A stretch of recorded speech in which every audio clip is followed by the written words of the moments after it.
The sedan's engine purred like a predator in the pre-dawn silence. Amaya Lewis pressed her back against the leather seat, watching the city blur past through tinted windows that made everything look like a dream she couldn't wake from.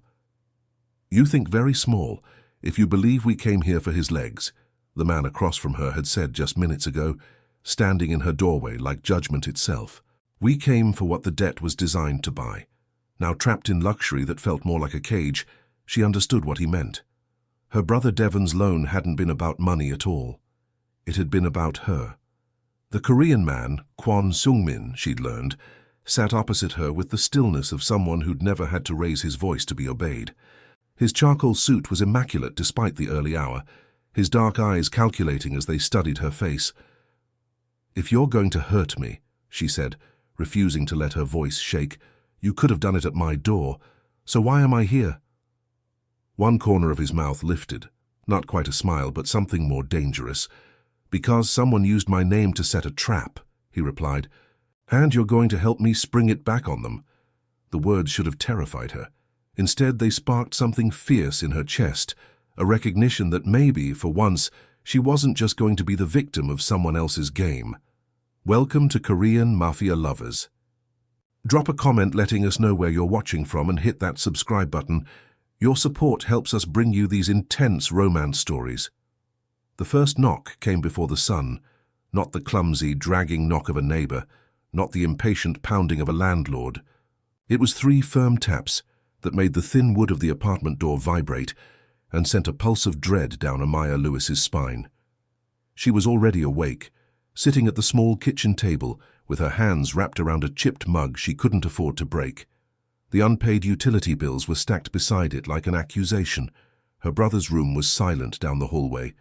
For a moment, she let herself pretend the knock was a mistake. Then it came again. 3 precise strikes. "Amaya!" Devon's hoarse whisper drifted from his doorway. "You heard that?" "Stay in your room," she murmured, rising. "Don't open your mouth for anyone." She crossed the living room, bare feet against cold floorboards, and glanced through the peephole. Men in suits, not the cheap kind, either. Dark, perfectly fitted, worn by people who stood with their backs straight because they knew someone else would always bend first. A black sedan idled at the curb behind them, exhaust clouding in the pale grey air of early morning. One man stood a step ahead of the others. He wasn't the tallest, but he was the one every gaze orbited around. Korean, immaculate, calm in a way that felt dangerous. Amaya's pulse stuttered. She opened the door, stopping it with her hip before it swung all the way. "Can I help you?" she asked, voice steady by sheer will. The front man let his gaze travel over her face, the worn t-shirt, the old sweatpants, the tired eyes. He took in the faded couch behind her, the cracked paint, the life hanging by threads. "You're Amaya Lewis, he said, not a question. "Yes. We're here about your brother's loan." The words landed like a fist to the gut. Devon. She'd begged him not to take money from the wrong people. He'd promised it was just a short-term thing. She hadn't realized which wrong people. "My brother isn't," she started. "He's alive," the man said, reading the fear in her eyes. "For now." Behind her, she sensed Devon creeping closer down the hall. "Devon," she said sharply without looking back, "go back to your room." The man's mouth curved, not quite into a smile. "He can come. It might be educational." "I'm not making my brother watch you break his legs in my living room," she snapped. One of the suits flinched, but the man in front didn't. "You think very small if you believe we came here for his legs," he replied. "We came for what the debt was designed to buy." "And what's that?" she demanded. He held her gaze, the dawn light cutting across his cheekbones. "You," he said. "You're coming with me." The words should have sounded like a sentence. Instead, they sounded like the opening move of a game she hadn't known she'd been playing. His name, she learned 10 minutes later in the back seat of the sedan, was Kwon Sung-min. She'd heard the surname before in the kind of conversations people lowered their voices to have, about ports, about missing shipments, about men who didn't go to prison. They simply stopped being a problem. Devon had tried to lunge between them when the men escorted her to the car. Sung-min didn't touch him, didn't have to. One glance from those cold, dark eyes had pinned her brother in place. "You signed your name," Seungmin had said to Devon, as two of his men restrained the younger man with minimal force. "Now you don't get to decide how I collect," Devon had shouted, cursed, begged. Amaya had said his name once. Firm. Warning. He'd gone quiet. Now the city rolled by outside the tinted windows, bathed in the blue-grey pre-dawn. Amaya kept her chin up, refusing to shrink into the leather seat. "If you're going to hurt me," she said, "you could have done it at my door, so why am I here?" Seungmin sat opposite her in the spacious back cabin, legs relaxed, hands resting loosely on his knees. If not for the faint shadow of bruising near his collarbone and the subtle tension at the corner of his jaw, she might have thought this was just another day for him. "You talk as if you've done this before," he observed. "Men with power like to knock early," as she said. "They think it gives them the advantage." "It does." "I'm still here," she replied, "so maybe not as much as you think." One of his men shifted, but Seungmin's gaze didn't leave her face. "Your brother thinks he took out a loan from my people," he said. "He didn't." Amaya's fingers curled around the hem of her shirt. "The paperwork had your crest, your name." "It had a version of my crest," Seungmin corrected, "and a forged signature. The amount was too small and the terms too sloppy.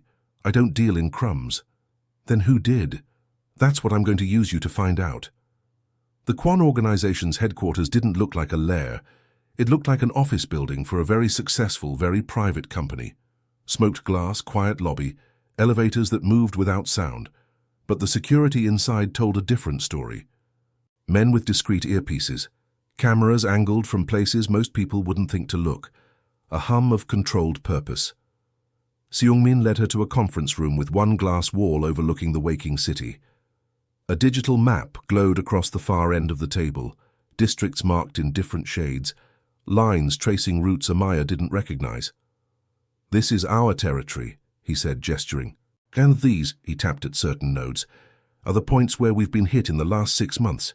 Shipping interference, anonymous tips to customs, mysterious lost cargo."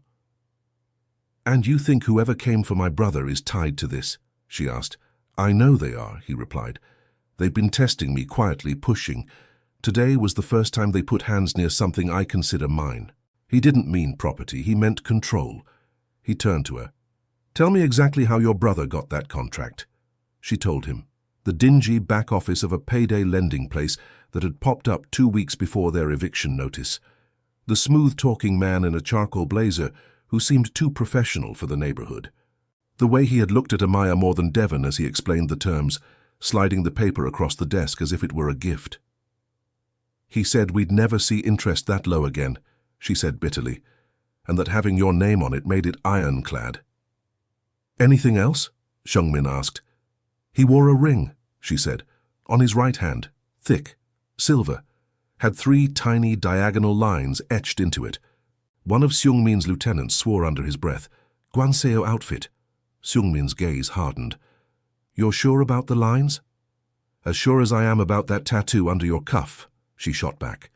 His eyes flicked to her wrist, then to his own. She'd noticed the ink earlier. Observant. He liked that. "The Gwanseo group has been biting at our roots for months," he said. "They work in finance camouflage, shell companies, fake lenders, numbers that look legitimate until you dig deeper. And they're using families like mine as bait," she said. "Yes." It wasn't an apology. It was an acknowledgement. "Why not go to the police, man?" she asked. He tilted his head. "Do you think the police care that a crime family forged my crest to trick your brother?" She didn't answer. He didn't need one. The plan formed faster than Amaya expected. She remembered the lender's eyes, the way he'd flinched when a name was mentioned on the phone in the back room. She remembered the logo on the forms, a small, forgettable design in the corner. She described the layout, the smell, the way the fluorescent light flickered above the desk. "They'll shut that store down now that the trap's been sprung," Seungmin said, "but they'll move the operation. And they'll think no one noticed." "Except you," she said. "Except us," he corrected. One of his men, a lean guy with a scar along his jaw, cleared his throat. "Boss, with respect, bringing a civilian into this is risky. If Gwanseo realizes she's involved..."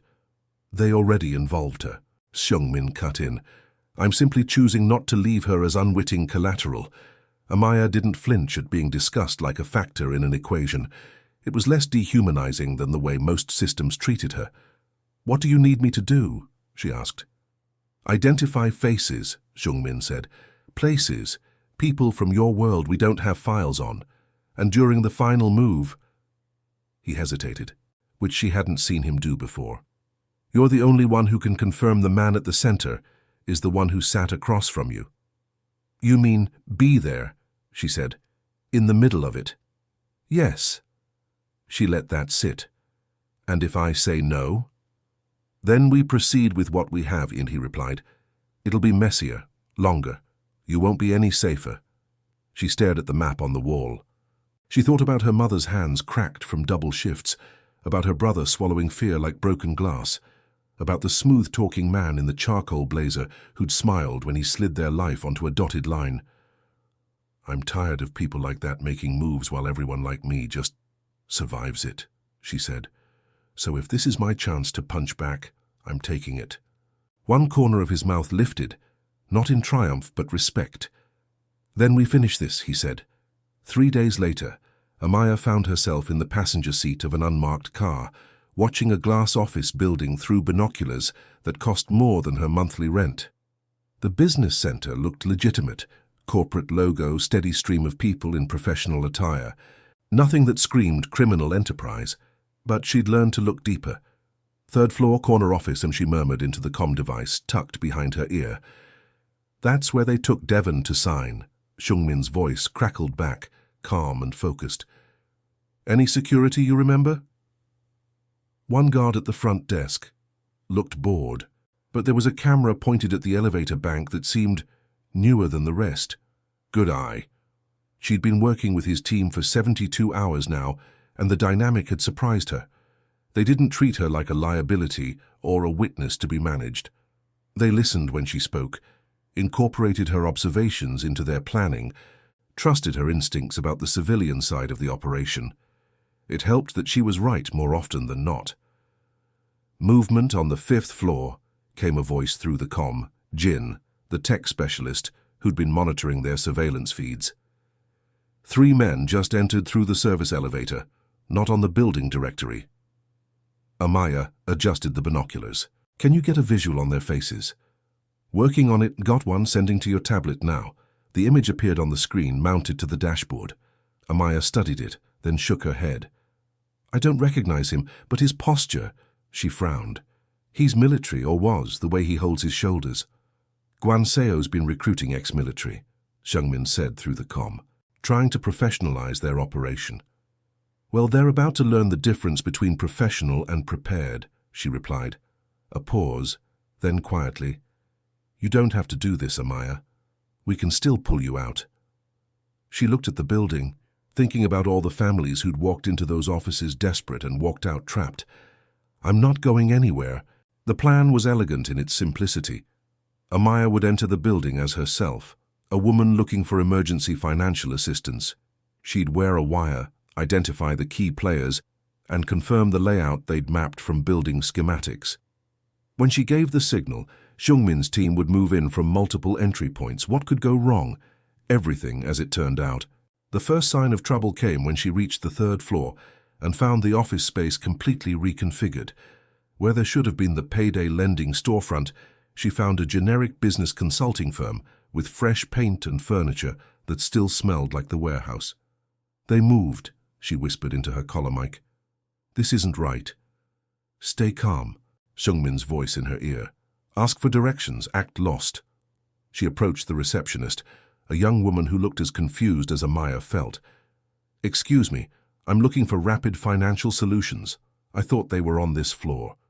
Oh, they moved out last week, the receptionist said. I think they went to the building across the street. 5th floor, maybe? Amaya's blood chilled. Across the street was a building they hadn't surveilled, hadn't mapped, hadn't prepared for. Change of plans, she murmured, as she headed back to the elevator. They're not here. But as the elevator doors opened, she found herself face to face with the man in the charcoal blazer, the one who'd smiled at Devon while sliding the contract across the desk. He looked at her for a long moment, recognition dawning in his eyes. "Well," he said, stepping into the elevator with her, "this is unexpected." The doors closed. Amaya's hand moved instinctively toward the panic button on her wire, but his voice stopped her. "I wouldn't," he said conversationally. "The signal won't reach your friends from here anyway. This building has excellent interference." Her heart hammered against her ribs, but she kept her voice level. "I think you have me confused with someone else." "Amaya Lewis," he said, "sister of Devon Lewis, currently under the protection of Kwon Sungmin, who I'm sure is listening to this conversation with great interest." The elevator began moving, but not to the ground floor. Up. "The thing about traps," the man continued, "is that they work both ways. You came here to catch me, but I've been waiting for you to come." The elevator stopped at the 7th floor. The doors opened to reveal 2 more men, and beyond them, a hallway that definitely wasn't part of any legitimate business operation. "You're coming with me," he said, echoing the words that had started this whole nightmare. But this time, Amaya smiled. "Actually," she said, "I don't think I am." And she pressed the button she'd been palming since the moment she'd seen his face, not the panic button on her wire, but the one Seung-min had given her for emergencies. The building's fire suppression system activated with a deafening roar. Chaos erupted in the building as water cascaded from the sprinkler system and emergency alarms shrieked through the halls. In the confusion, Amaya broke free from the elevator and ran, not toward the stairwell, but deeper into the 7th floor, following the mental map Seung-min had drilled into her during their planning sessions. Find a defensible position, stay on comms, trust the team. But as she rounded a corner, she realized the team might not be coming. "Seung-min," she whispered into her collar mic, "can you hear me?" Static. "Jin? Anyone?" Nothing. The interference the man had mentioned wasn't just blocking outgoing signals, it was blocking everything. She was alone in a building full of people who wanted to use her as leverage against the most dangerous man in the city. She found an empty office and locked the door, pressing her back against it as she tried to think. Through the window she could see the street below, the building where Seung-min's team was supposed to be coordinating the operation. No movement, no sign of the rapid response they'd planned. Either they couldn't get to her or... The thought hit her like ice water. What if this wasn't just a trap for her? What if it was a trap for all of them? The door handle rattled. "Miss Lewis," came the smooth voice from the hallway, "there's no point in hiding. We just want to talk." "Funny way of showing it," she called back, scanning the office for anything she could use as a weapon. "You're right to be cautious," the voice continued. "After all, you've learned not to trust people who make promises they can't keep, like Kwon Sungmin." Her hands stilled on the letter opener she'd been examining. "What's that supposed to mean?" "Did he tell you about the last woman who helped him with an operation like this?" "Park Min-jung, very brave, very determined, very dead." Amaya's chest tightened. Seung-min had never mentioned anyone named Park Min-jung. "He has a pattern, you see," the voice went on. "He finds someone desperate, someone with nothing to lose, and he convinces them they're partners, equals. But when the shooting starts, somehow, they're always the ones who don't make it out." "You're lying." "Am I?" Ask yourself this. Why did he really bring you into this operation? Because he needed your help? Or because he needed someone expendable? The words hit harder than they should have, finding the doubts she'd been trying to ignore. Why had Seung-min trusted her so quickly? Why had he given her so much access to his operation? Why had he seemed almost relieved when she'd volunteered to be in the field? The door splintered inward. 3 men entered, led by the one in the charcoal blazer, but they didn't grab her immediately. Instead, he pulled out a tablet and set it on the desk between them. "I want to show you something," he said. The screen displayed security footage from outside the building. Timestamp 15 minutes ago.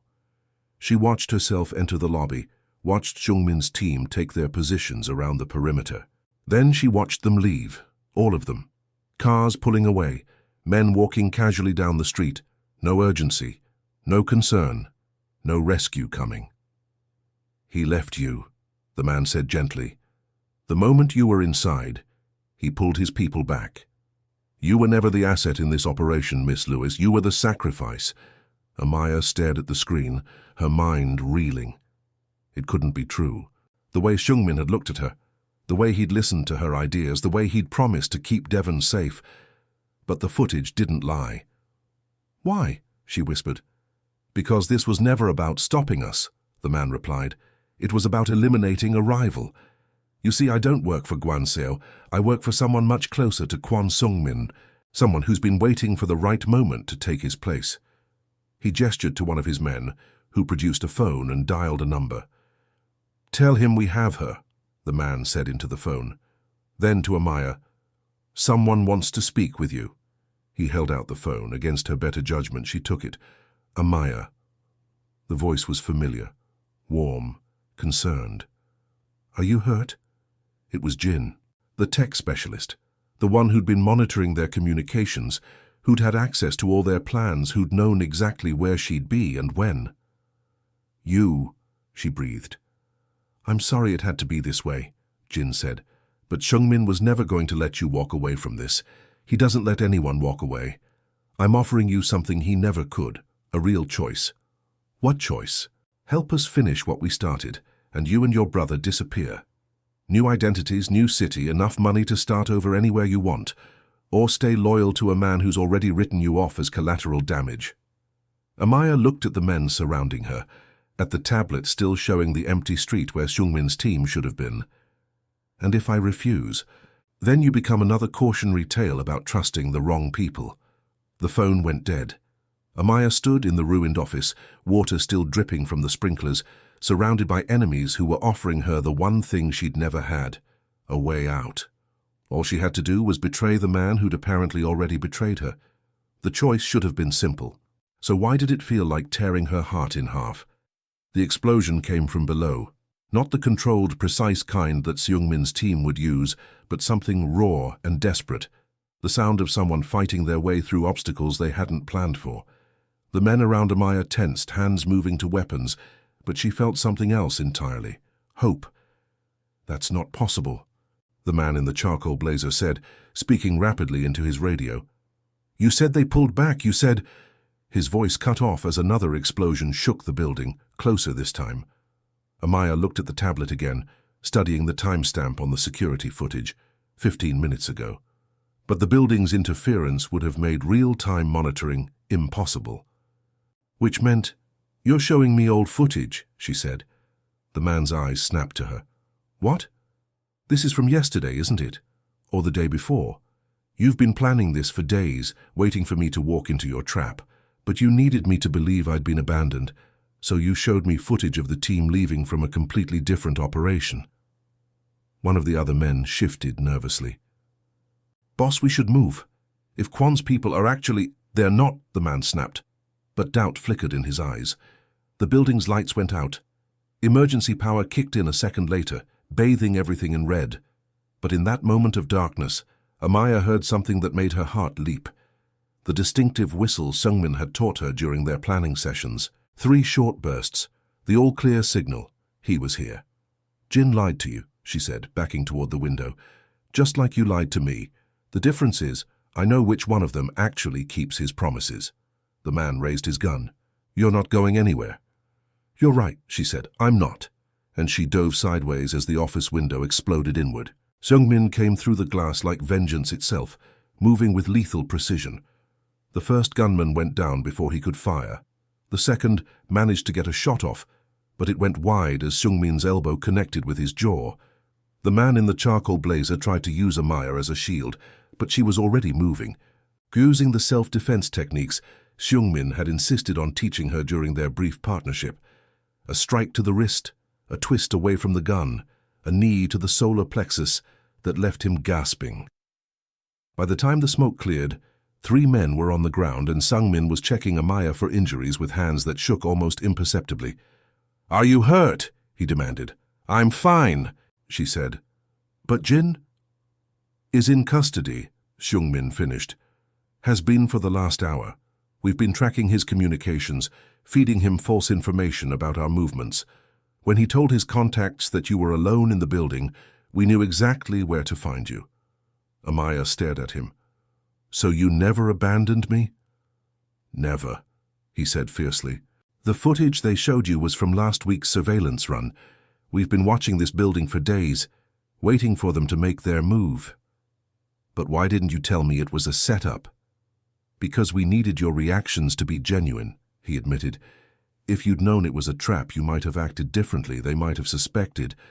She wanted to be angry about the deception, but looking at his face, the relief, the barely controlled fear, the way his hands lingered on her shoulders as if reassuring himself she was really there, she couldn't manage it. "So what now?" she asked. "Now we finish this," he said. The cleanup was swift and thorough. Jin's betrayal had exposed a network of corruption that went deeper than anyone had suspected. But with his cooperation, motivated by a desire to avoid a very unpleasant end, they were able to roll up the entire operation within hours. The man in the charcoal blazer, whose real name was Park Dong-wook, turned out to be a mid-level player in a scheme to destabilize Seungmin's organization from within. The forged loan documents, the targeting of vulnerable families, the elaborate trap, all of it had been designed to provoke Seungmin into making mistakes, to give his enemies openings they could exploit. Instead, it had given him something else entirely.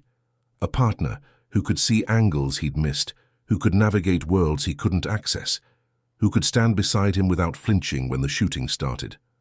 Later, as dawn broke over the city for the second time since this all began, Amaya found herself back in Seungmin's office, watching him coordinate the final phases of the operation with quiet efficiency.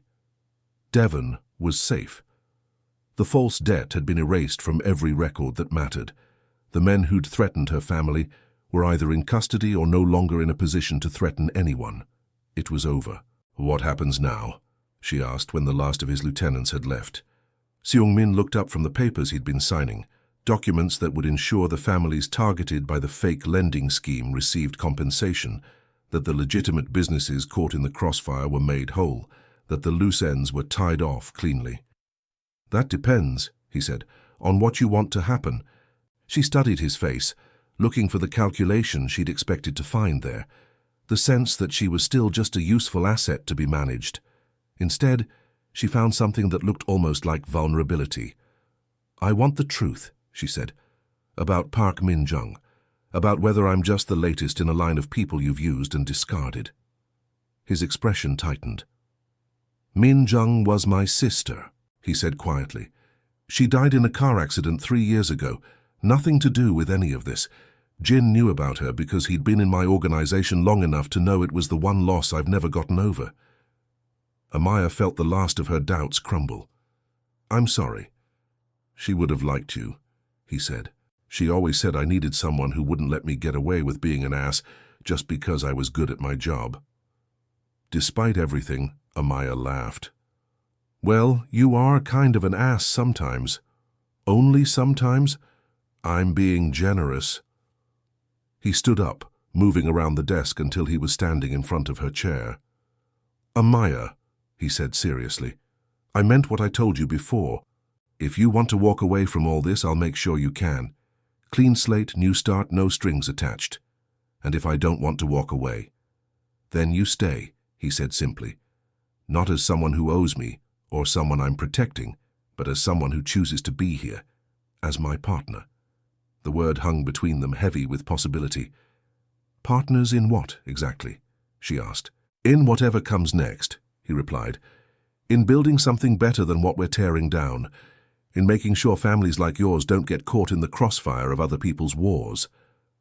She looked into his eyes, dark, intense, but honest in a way that made her chest tight with something that might have been hope. "You're offering me a choice," she said. "I'm offering you everything," he corrected. "The choice is just the beginning." Amaya stood up, closing the distance between them, until she could see the faint scar along his jawline, the way his breathing had gone shallow, the careful control he was maintaining even now. "Then here's my choice," she said, reaching up to touch that scar with gentle fingers. "I choose you. I choose this. I choose us." When he kissed her, it felt like coming home and starting an adventure at the same time. It felt like a promise made and a challenge accepted. It felt like the beginning of something that would be complicated and dangerous and absolutely worth it. "You're coming with me," he murmured against her lips, echoing the words that had started everything. "Yes," she whispered back. "I am." But this time, it wasn't a command or a threat. It was an invitation to a future they would build together, one choice at a time. The new community center stood where the fake lending office used to be, its bright windows and welcoming entrance a stark contrast to the predatory business that had once operated from the space. Amaya stood in the doorway, watching families come and go. People seeking legitimate financial counseling, job training, legal aid. People getting help instead of being hunted. "The city council approved the expansion," Shungmin said, appearing beside her with 2 cups of coffee. 3 more locations by the end of the year. She accepted the coffee gratefully, leaning into his warmth. "Your legitimate business ventures are getting suspiciously legitimate." "I have a good influence," he replied, pressing a kiss to her temple. It hadn't been easy, building something new while dismantling something old. There had been challenges from rival organizations, investigations from law enforcement, moments when Amaya had wondered if they were naive to think they could change anything. But here they were, still standing, still choosing each other, still making a difference, one family at a time. "Devon called," she said. "He got the job. The one in Seattle. The one in Seattle."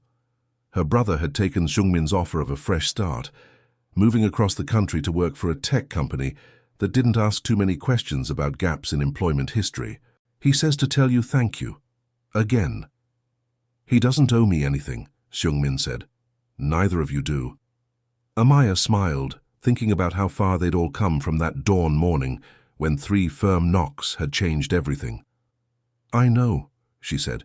"That's what makes this real." They stood together in comfortable silence, watching their small corner of the world become a little bit better, a little bit safer, a little bit more just. It wasn't the ending either of them had expected. It was so much better. Thank you for watching until the end. Korean Mafia Lovers has many more passionate and thrilling stories waiting for you. Subscribe to the channel to support us in creating these captivating romance tales.